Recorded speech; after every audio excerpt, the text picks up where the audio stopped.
ஆசிரியர் நண்பர்கள் அனைவருக்கும் வணக்கம். இன்றைக்கு 6ஆம் வகுப்பு 3வது பருவத்தில் இருக்கக்கூடிய உரைநடை மற்றும் செய்யுள் பகுதியை முழுமையும் பார்க்க போகிறோம். ஸோ இந்த உரைநடை செய்யுளில் இம்பார்ட்டண்ட்டாக கேட்கக்கூடிய கீ பாயிண்ட் மட்டும்தான் இந்த வீடியோவில் பார்க்க போகிறோம். ஸோ வீடியோவை ஸ்கிப் பண்ணாதீங்க. வீடியோக்குள்ளே போகிறதுக்கு முன்னாடி நீங்கள் இன்னும் நம்ம சேனலை சப்ஸ்கிரைப் பண்ணாமல் இருக்கீங்கன்னா கண்டிப்பாக சப்ஸ்கிரைப் பண்ணிக்கோங்க. பக்கத்தில் இருக்கக்கூடிய பெல் ஐக்கானை கிளிக் பண்ணிக்கோங்க.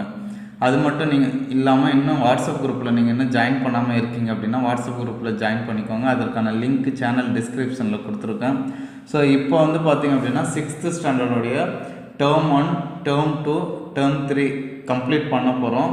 ஸோ இதற்கான கொஸ்டின்ஸ் வந்து ஆன்லைன் டெஸ்ட் வந்து அதற்கான லிங்க்கை கம்மிங் சாட்டர்டே அன்னைக்கு நம்முடைய வாட்ஸ்அப் குரூப்பில் சென்ட் பண்ணுவேன். ஸோ பாருங்கள் நீங்கள் எவ்வளோ மார்க் ஸ்கோர் பண்ணுறீங்க அப்படின்றதையும் பாருங்கள். ஓகேங்களா? ஸோ இப்போ ஃபஸ்ட்டு இயல் 1ல் தாரா பாரதி யாருங்க? தாரா பாரதி. ஸோ இவர் வந்து பாரதம் அன்றைய நாற்றங்கால் அப்படின்ற பகுதியை அவர் இயற்றின நூலில் ஒரு பகுதியை வந்து என்ன கொடுத்துருக்காங்க தாரா பாரதி. ஸோ தாரா பாரதியை பற்றி சொல்லணும் அப்படின்னு பார்த்தீங்கன்னா இவருடைய இயற்பெயர் வந்து ராதாகிருஷ்ணன். இயற்பெயர் என்னதுங்க? ராதாகிருஷ்ணன். கண்டிப்பாக இயற்பெயர் சிறப்பு பெயர் அவர் இயற்றின நூல்கள்லேருந்து கண்டிப்பாக 2 அல்லது 3 கொஸ்டின் கேட்பாங்க. தாரா பாரதியுடைய இயற்பெயர் என்னதுங்க? ராதாகிருஷ்ணன். ஓகேங்களா? ஸோ அடுத்தது இவர் எழுதிய நூல்கள் அப்படின்னு பார்த்தீங்கன்னா இவர் எழுதிய நூல்கள் அப்படின்னு பார்த்தீங்கன்னா என்னென்னு தெரியுங்களா? புதிய விடியல்கள், இது எங்கள் கிழக்கு, விரல் நுனி வெளிச்சங்கள், விரல் நுனி வெளிச்சங்கள். ஓகேங்களா? ஸோ தாரா பாரதி எழுதின நூல்கள் அப்படின்னு பார்த்தீங்கன்னா புதிய விடியல்கள், இது எங்கள் கிழக்கு, விரல் நுனி வெளிச்சங்கள். ஸோ இப்போ நமக்கு இருக்கக்கூடிய பாடப்பகுதி வந்து பார்த்திங்க அப்படின்னா தாரா பாரதியின் கவிதைகள் அப்படின்ற தொகுப்பில் இருந்து எடுத்திருக்கக்கூடியது தான் பாரதம் அன்றைய நாற்றங்கால். ஓகேங்களா? அடுத்து இவருடைய சிறப்பு பெயர் அப்படின்னு பார்த்தீங்கன்னா கவி ஞாயிறு. முக்கியமான கொஸ்டின், கவி ஞாயிறு என்று அழைக்கப்படுபவர் யார்? ஓகேங்களா? கவி ஞாயிறு என்று அழைக்கப்படுபவர் யார்? தாரா பாரதி. ஸோ இப்போ தாரா பாரதியை பற்றி நம்ம பார்க்குறோம் அப்படின்னா அவருடைய இயற்பெயர் ராதாகிருஷ்ணன். அவர் இயற்றின நூல்கள் வந்து புதிய விடியல்கள், இது எங்கள் கிழக்கு, விரல் நுனி வெளிச்சங்கள். ஓகேங்களா? விடியணும் அப்படின்னா கிழக்கில் உதிக்கணும். ஓகேங்களா? உதிச்சா என்ன வரும்? வெளிச்சம் வரும். ஸோ இப்படி ஞாபகம் வச்சுக்கோங்க. உங்கள் மைண்டில் என்ன தோணுதோ அதற்கேற்றவாறு ஞாபகம் வச்சுக்கோங்க. அப்போ புதிய விடியல்கள், இது எங்கள் கிழக்கு, விரல் நுனி வெளிச்சங்கள். இவருக்கான சிறப்பு பெயர் என்னதுங்க? கவி ஞாயிறு. சரி, இப்போ நான் உங்களுக்கு ஒரு கொஸ்டின் கேட்குறேன். மொழி ஞாயிறு என்று அழைக்கப்படுபவர் யார்? உங்களுக்கு தெரிஞ்சது அப்படின்னா கமெண்ட் பாக்ஸில் கமெண்ட் பண்ணுங்கள். ஓகேங்களா? மொழி ஞாயிறு என்று அழைக்கப்படுபவர் யார்? உங்களுக்கு விடை தெரிந்தால் கமெண்ட் பாக்ஸில் கமெண்ட் பண்ணுங்கள். அடுத்த டாப்பிக்கு தமிழ்நாட்டில் காந்தி. தமிழ்நாட்டில் காந்தியுடைய பங்கு என்ன அப்படின்னு சொல்லி கொடுத்துருக்காங்க. ஸோ இப்போ பார்த்தீங்க அப்படின்னா 1919 பிப்ரவரி மாதத்தில் ரவுலட் சட்டம் இயற்றப்பட்டது. ஞாபகம் வச்சுக்கோங்க. 1919 பிப்ரவரி மாதம் ரவுலட் சட்டம் கொண்டுட்டு வராங்க. ஸோ இந்த ரவுலட் சட்டத்தை எதிர்த்து காந்தி குரல் கொடுக்குறார். ஓகேங்களா? ஸோ அப்போ தமிழ்நாட்டில் இது சம்மந்தமான ஒரு மீட்டிங் நடக்குது. அது யாருடைய வீட்டில் அப்படின்னு பார்த்தீங்கன்னா ராஜாஜி வீட்டில். சரிங்களா? ராஜாஜி வீட்டில் இதனை எதிர்த்து குரல் கொடுப்பதற்கான ஒரு கூட்டம் நடக்குது. ஸோ அது வந்து ராஜாஜி வீட்டில் ராஜாஜியுடைய தலைமையில் காந்தி பங்கு பெறுறார். அவ்வளோதான். அடுத்தது வந்து பார்த்திங்க அப்படின்னா தமிழில் வந்து நான் வந்து தென்னாப்பிரிக்காவில் இருக்கும் பொழுது நான் வந்து கற்க ஆரம்பிச்சிட்டேன் அப்படின்னு சொல்லி காந்தியடிகள் சொல்கிறாரு. அடுத்தது வந்து பார்த்திங்கன்னா ஜியு போப்பு, அவருக்கு பிடித்த நூல்கள் காந்தியடிகளுக்கு பிடித்த நூல்கள் அப்படின்னு பார்த்தீங்கன்னா ஜியு போப், இதெல்லாம் கேட்பாங்கங்க. ஜியு போப் எழுதிய தமிழ் கையேடு, ஓகேங்களா. அடுத்தது திருக்குறள். ஸோ இந்த 2 நூலுமே யாருக்கு பிடிக்குங்க? காந்தியடிகளுக்கு பிடிக்கும், ஓகேங்களா. ஸோ அடுத்தது வந்து 1937 சென்னையில் ஒரு மாநாடு நடக்குது. 1937 சென்னையில் ஒரு மாநாடு நடக்குது. அந்த இலக்கிய மாநாட்டுக்கு தலைமை தங்குறார் காந்தியடிகள். ஸோ அப்போ வந்து உவே சாமிநாதர் வந்து என்ன பண்ணுறாருன்னா வரவேற்புரை நிகழ்த்துறார். ஸோ இதை கேட்ட உடனேயே காந்தியடிகள் என்ன சொல்கிறார் அப்படின்னா, இந்த பெரியவரின் அடிநிழலில் இருந்து தமிழ் கற்க வேண்டும் என்னும் ஆவல் உண்டாகிறது, ஓகேங்களா. இந்த பெரியவரின் அடிநிழலில் இருந்து தமிழ் கற்க வேண்டும் என்னும் ஆவல் உண்டாகிறது அப்படின்னு யாரை சொல்கிறாருங்க? உவே சாமிநாதர். ஸோ இவ்வளோதாங்க முக்கியமான பாயிண்ட். அப்படின்னா மீதியெல்லாம் கதை தான் இருக்குது. ஸோ திரும்பவும் சொல்கிறேன், 1919 பிப்ரவரி மாதத்தில் ரவுலட் சட்டம் கொண்டுட்டு வராங்க.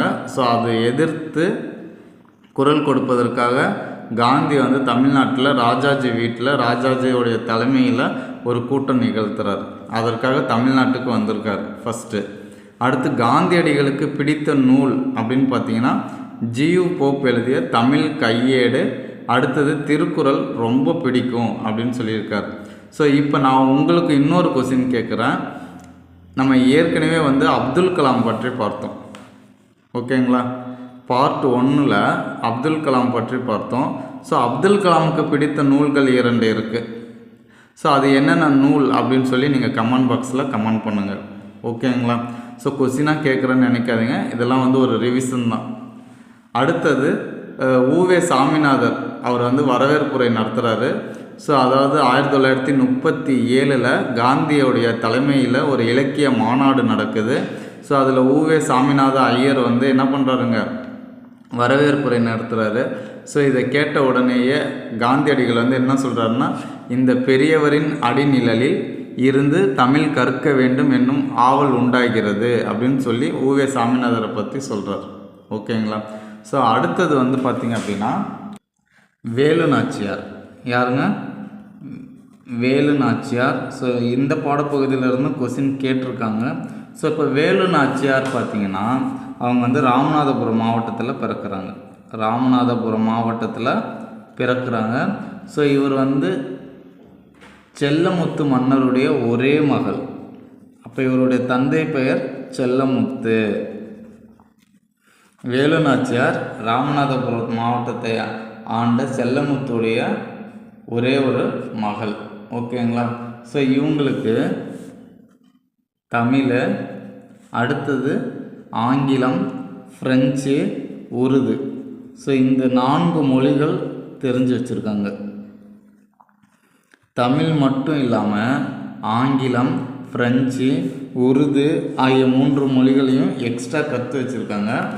அடுத்தது வந்து பார்த்திங்கன்னா சிலம்பம், குதிரை ஏற்றம், வாள்போர், விற்பயிற்சி. சிலம்பம், ஸோ இதெல்லாம் எழுதிக்கோங்க. சிலம்பம், குதிரை ஏற்றம், வாள்போர், விற்பயிற்சி. ஸோ இந்த கலைகள் எல்லாத்தையும் என்ன பண்ணியிருக்காங்க, முறையாக கற்று வச்சுருந்தாங்க, ஓகேங்களா.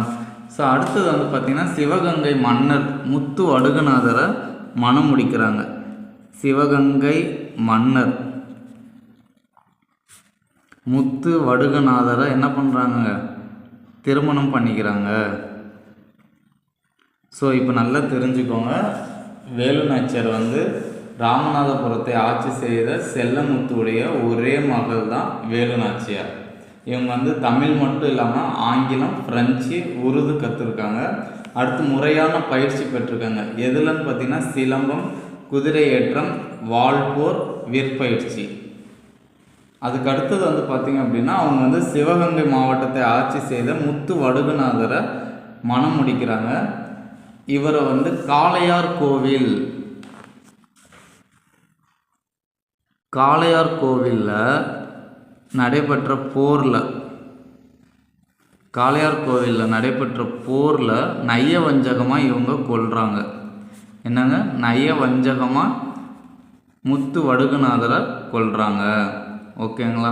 ஸோ இதனால் வேலுநாச்சியார் அவர்கள் வந்து என்ன பண்ணுறாங்கங்க, பழி வாங்கணுன்ற எண்ணத்தில் திரும்பவும் தன்னுடைய நாட்டை மீட்கணுன்ற எண்ணத்தில் திரும்பவும் ஒரு படையை திரட்டுறாங்க.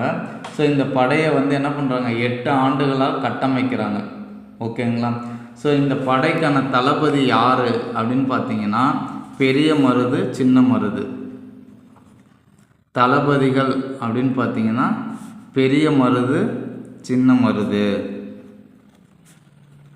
அடுத்தது அமைச்சர் அப்படின்னு பார்த்தீங்கன்னா தாண்டவராயர். அமைச்சர் யாருங்க, தாண்டவராயர்.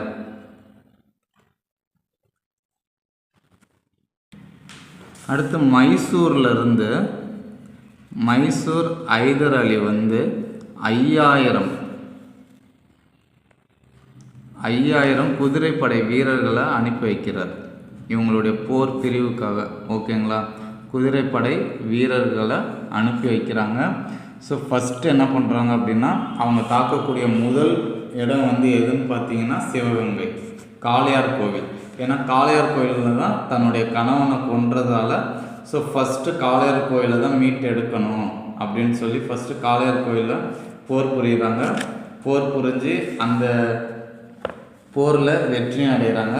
அதுக்கடுத்து உடனடியாக என்ன பண்ணுறாங்க, சிவகங்கையை போர் புரிகிறதுக்கு திட்டமிடுறாங்க. ஸோ அதுவும் என்றைக்கு போர் புரிகிறாங்க அப்படின்னு பார்த்தீங்கன்னா விஜயதசமி அன்னைக்கு போர் புரியலாம் அப்படின்னு சொல்லி முடிவெடுக்கிறாங்க. ஸோ சிவகங்கை கோட்டையை முற்றுகையிடுறாங்க. ஸோ அந்த விஜயதசமி அன்னைக்கு பார்த்தீங்க அப்படின்னா பெண்கள் மட்டும்தான் கோட்டைக்குள்ளே போக அனுமதி உண்டு. ஸோ அதனால் என்ன பண்ணுறாங்க அப்படின்னா, பெண்கள் கையில் ஆயுதங்களை கொடுத்து ஃபஸ்ட்டு உள்ளே அனுப்பி அதற்கப்புறமேல் நம்ம வந்து ஆயுதப்படையை ஃபஸ்ட்டு கொளுத்துனதுக்கு அப்புறமேல் நம்ம என்ன பண்ணலாம், உள்ளே போகலாம், கோட்டையை நோக்கி உள்ளே செல்லலாம் அப்படின்னு வந்து சொல்கிறாங்க. ஓகேங்களா? அடுத்து ஆண்கள் பிரிவுக்கு வந்து பார்த்திங்கன்னா மருது சகோதரர்கள் தலைமை தாங்குறாங்க. ஆண்கள் படைப்பிரிவுக்கு மருது சகோதரர்கள் தலைமை தாங்குறாங்க. அதே மாதிரி பெண்கள் படைப்பிரிவுக்கு குயிலி தலைமை தாங்குறாங்க. ஓகேங்களா? ஸோ இப்போ குயிலியை பற்றி ஒரு முக்கியமான ஒரு தகவல் என்ன அப்படின்னு பார்த்தீங்கன்னா, இந்த சிவகங்கை மாவட்டத்து கோட்டையை வந்து தகர்க்கும் பொழுது இவங்களுடைய பங்கு மிகவும் அதிகமானதாக இருக்குது.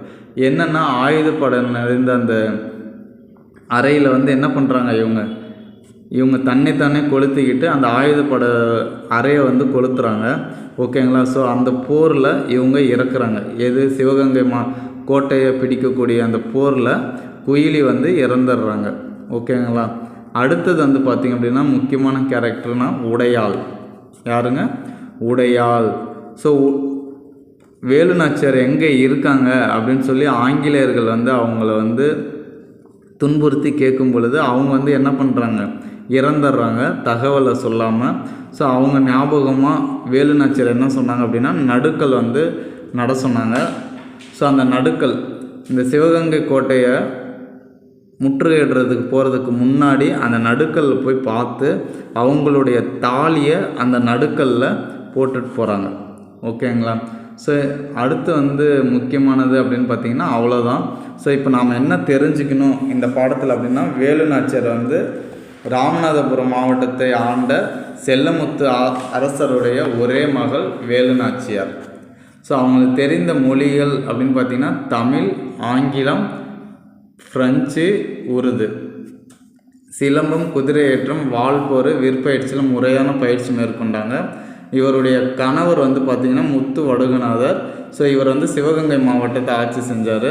ஸோ காளையார் கோவிலில் போர் நடக்கும் பொழுது நயவஞ்சகமாக இவரை கொன்னுடுறாங்க. ஸோ இதனால் வந்து என்ன பண்ணுறாங்கன்னா, தன்னுடைய நாட்டை மீட்டெடுக்கணும் அப்படின்னு சொல்லி வேலுநாச்சியார் வந்து என்ன பண்ணுறாங்க, படைகளை திரட்டுறாங்க. ஸோ அந்த படைகளுக்கான தளபதிகள் வந்து யாருன்னு பார்த்தீங்கன்னா பெரிய மருது, சின்ன மருது. அமைச்சர் வந்து தாண்டவராயர். அடுத்து மைசூர் ஐதர் அலிகிட்ட கேட்டு 5000 குதிரைப்படை வீரர்களை அனுப்ப சொல்கிறாங்க. ஸோ அதுக்கு அடுத்து வந்து பார்த்திங்கன்னா இந்த குதிரைப்படை வீரர்கள் வந்ததுக்கு அப்புறமேல் காளையார் கோயிலை தாக்குறாங்க. ஆங்கிலேயர்கள் வந்து அலறி அடிச்சுட்டு ஓடிடுறாங்க. ஸோ ஃபஸ்ட்டு வெற்றி அடைகிறாங்க. உடனடியாக வந்து சிவகங்கையை நம்ம போர் புரியணும் அப்படின்னு சொல்கிறாங்க. ஸோ இதுக்கான நேரம் இப்போ இல்லை, விஜயதசமி அன்றைக்கு போர் புரியலாம் அப்படின்னு சொல்லி என்ன பண்ணுறாங்க, விஜயதசமி அன்றைக்கு போர் புரிகிறாங்க. என்ன காரணம்னா அன்னைக்கு வந்து பெண்கள் வந்து கோட்டைக்குள்ளே போகலாம். அந்த பெண்கள் போகும்பொழுது நம்மளுடைய படை வீரர்களான பெண்களை அனுப்புவோம், ஆயுதத்தோடு அனுப்பி நம்ம போர் புரிவோம் அப்படின்னு சொல்கிறாங்க. ஸோ அந்த பெண்கள் படை வீரர்களுக்கு யாருங்க லீடரு, தலைவர் வந்து குயிலி. ஸோ இந்த குயிலி என்ன பண்ணுறாங்க அப்படின்னா ஆயுதப்படை நிறைந்திருக்கக்கூடிய அறைக்கு சென்று தன்னைத்தானே கொளுத்திக்கிட்டு இறந்துடுறாங்க. ஓகேங்களா. அதுக்கடுத்து ஆண்கள் படைப்பிரிவுக்கு மருது சகோதரர்கள் நடுக்கல் உடையாள் அப்படின்னு பார்த்தீங்கன்னா ஆங்கிலேயர்கள் வந்து என்ன பண்ணுறாங்க, துன்புறுத்தி கேட்டபோதும் வந்து வேலுநாச்சியாரை பற்றி எந்த ஒரு தகவலும் சொல்லலை. ஸோ அவங்களுடைய நினைவாக வந்து நடுக்கல் நட்டு அதில் சிவகங்கை போருக்கு செல்வதற்கு முன்னாடி தன்னுடைய தாலியை கழட்டி அங்கே வச்சுட்டு போகிறாங்க. ஓகேங்களா, போட்டுட்டு போகிறாங்க. ஸோ அவ்வளோதாங்க வேலுநாச்சியார் பற்றி ஒரு பாடம். அடுத்த டாப்பிக்கு பராபர கன்னி. என்னதுங்க, பராபர கன்னி. கன்னி அப்படின்னா என்னதுங்க, 2 அடிகள்னு அர்த்தம். கன்னி கேட்பாங்க, கன்னினா 2 அடிகள். இந்த பாடலில் பார்த்திங்கன்னா 2 அடிகளாக தான் இருக்கும். ஸோ இது எழுதுனது யார் அப்படின்னு பார்த்தீங்கன்னா தாயுமானவர். யார் எழுதுனதுங்க, தாயுமானவர். ஸோ தாயுமானவர் வந்து திருச்சியை ஆண்ட விஜய ரகுநாத சொக்கலிங்கரிடம் தலைமை கணக்காயர். ஓகேங்களா, விஜய ரகுநாத சொக்கலிங்கம் அவர்கிட்ட என்ன பண்ணுறாருங்க, தலைமை கணக்கராக பணியாற்றுறாரு. ஓகேங்களா, தலைமை கணக்கராக பணியாற்றார். இவர் எழுதின பாடல், இந்த பாடல் பகுதி வந்து எதிலிருந்து எடுத்திருக்காங்க அப்படின்னு பார்த்தீங்கன்னா தாயுமானவர் பாடல்கள்.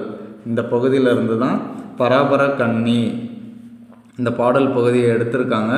ஸோ இது வந்து தமிழ் மொழியின் உபநிடதம் அப்படின்னு சொல்கிறாங்க. தாயுமானவருடைய பாடல்களை என்னன்னு சொல்கிறாங்க, தமிழ் மொழியின் உபநிடதம். முக்கியமான கொஸ்டின், தமிழ் மொழியின் உபநிடதம்.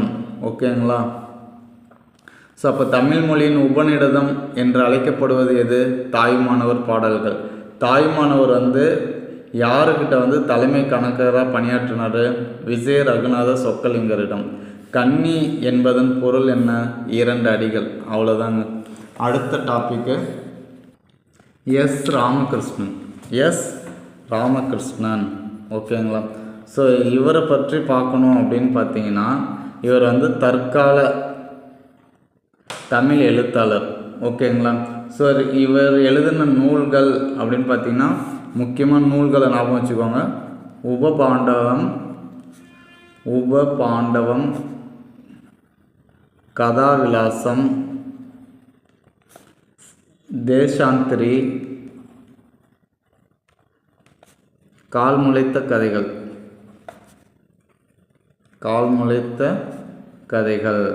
ஓகேங்களா. இப்போ ராமகிருஷ்ணன் அவர் இயற்றின நூல்கள் மட்டும் நல்லா ஞாபகம் வச்சுக்கோங்க. உபபாண்டவம், கதாவிலாசம், தேசாந்திரி, கால்முளைத்த கதைகள். ஓகேங்களா. ஸோ இந்த பாடப்பகுதி இருக்கக்கூடிய பாடப்பகுதி எதிலிருந்து எடுத்திருக்காங்க அப்படின்னு பார்த்தீங்கன்னா தாவரங்களின் உரையாடல். அது கூட முக்கியம் கிடையாது. ஸோ நீங்கள் நூல்கள் மட்டும் தெரிஞ்சு வச்சுக்கோங்க. இதில் அடுத்தது கவிமணி தேசிக விநாயகம்.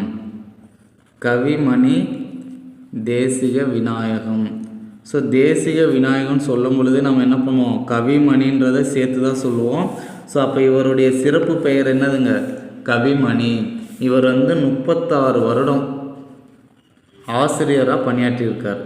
36 ஆண்டு ஆசிரியராக பணியாற்றியிருக்காரு. ஓகேங்களா. ஸோ இவர் எழுதுனது வந்து பார்த்திங்க அப்படின்னா ஆசிய ஜோதின்ற நூலை எழுதியிருக்கார். ஆசிய ஜோதி. ஸோ இந்த ஆசிய ஜோதின்ற நூல் வந்து எட்வின் அர்னால்டு. யாருங்க, எட்வின் அர்னால்டு எழுதிய லைட் ஆஃப் ஆசியா ஸோ இந்த நூலை தழுவி தான் இவர் எழுதியிருக்காரு. ஓகேங்களா?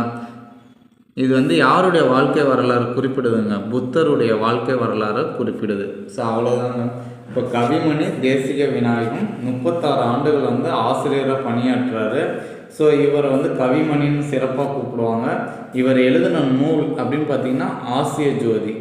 இது வந்து வழிநூல் சொல்லுவோம். ஏன்னா இவர் வந்து எட்வின் அர்னால்டு இங்கிலீஷில் எழுதுனா லைட் ஆஃப் ஆசியா அப்படின்ற நூலை தழுவி வந்ததுனால இதை வழிநூல் அப்படின்னு சொல்கிறோம். இது வந்து யாரை பற்றிய வாழ்க்கை வரலாறு அப்படின்னு பார்த்தீங்கன்னா புத்தரை பற்றிய வாழ்க்கை வரலாறு. ஓகேங்களா? அடுத்தது கடைசி மு மேத்தா. ஸோ மு மேத்தா வந்து வானம்பாடி இயக்க கவிஞர்களில் முன்னோடியாக திகழ்கிறாரு. ஸோ இவர் எழுதின நூல்கள் அப்படின்னு பார்த்தீங்கன்னா கண்ணீர் பூக்கள். மேத்தா எழுதின நூல்கள்லாம் கேட்டிருக்காங்க. கண்ணீர் பூக்கள், ஊர்வலம், சோழநிலா, மகுடநிலா. சோழநிலா, மகுடநிலா இந்த நூல்களெல்லாம் அவர் இயற்றியிருக்காரு. அது மட்டும் இல்லாமல் ஆகாயத்துக்கு அடுத்த வீடு முக்கியமான நூல். ஆகாயத்துக்கு அடுத்த வீடு. ஸோ இதற்காக சாகித்ய அகாடமி விருதை வாங்கியிருக்காரு. சாகித்ய அகாடமி விருதை வாங்கியிருக்காரு. ஓகேங்களா? ஸோ இப்போ மு மேத்தா அவரை பற்றி சொல்லணும்னா அவர் எழுதின நூல்கள் வந்து கண்ணீர் பூக்கள், ஊர்வலம், சோழநிலா, மகுடநிலா. அடுத்தது ஆகாயத்துக்கு அடுத்த வீடுன்றதுக்கு சாகித்ய அகாடமி விருதை வாங்கியிருக்கார். அவ்வளோதாங்க. அடுத்த டாப்பிக்கு வள்ளலார்.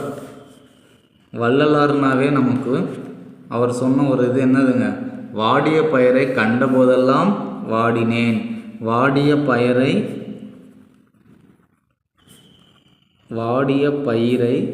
கண்டபோதெல்லாம் வாடினேன் அப்படின்னு சொன்னது யாருங்க? வள்ளலார். ஓகேங்களா? ஸோ இவர் வடலூரில் சத்திய தர்மசாலை அப்படின்னு ஒன்று நிறுவி என்ன பண்ணிகிட்ருக்காருங்க? எல்லாருக்கும் உணவு அளிச்சிட்ருக்கார். ஓகேங்களா? அவர் உருவாக்குன அந்த சத்திய தர்மசாலை மூலமாக என்ன பண்ணிட்டுருக்காங்க? இன்னமும் உணவு வழங்கிட்டுருக்காங்க. ஸோ அப்போ வள்ளலார் பற்றி சொல்லணும்னா கதை ஒன்று சொல்லியிருக்காங்க, அது தேவையில்லை. ஸோ அவர் சொன்ன வரி பார்த்திங்கன்னா வாடிய பயிரை கண்டபோதெல்லாம் வாடினேன். வடலூரில் சத்திய தர்மசாலை நிறுவி உணவு வழங்கிட்டுருக்காங்க. அடுத்தது அன்னை தெரசா.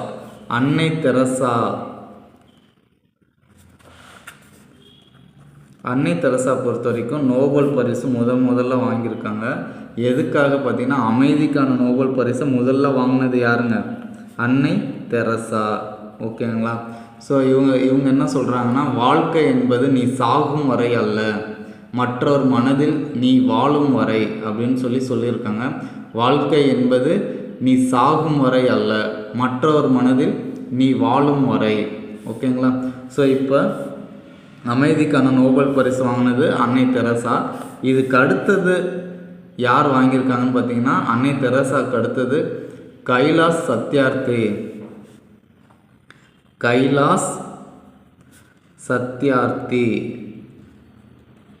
ஓகேங்களா? ஸோ இவர் எந்த நாட்டை சேர்ந்தவர்? இந்திய நாட்டை சேர்ந்தவர். இவர் என்ன செஞ்சுருக்காருன்னு பார்த்தீங்கன்னா 86,000 30 ஆண்டில் 86,000 குழந்தை தொழிலாளர்களை சந்தித்து திரும்பவும் மீட்டு எடுத்திருக்கார். ஓகேங்களா? 86,000 குழந்தை தொழிலாளர்களை மீட்டு எடுத்திருக்காரு 30 ஆண்டுகளில். அடுத்தது 80,000 கிலோமீட்டர் நடைபயணம் சென்றிருக்கார். எதுக்குன்னா உலக குழந்தைகள் கல்வி உரிமைக்காக. நல்லா ஞாபகம் வச்சுக்கோங்க, உலக குழந்தைகள் கல்வி உரிமைக்காக எத்தனை கிலோமீட்டருங்க நடைப்பயணம் மேற்கொண்டிருக்காரு?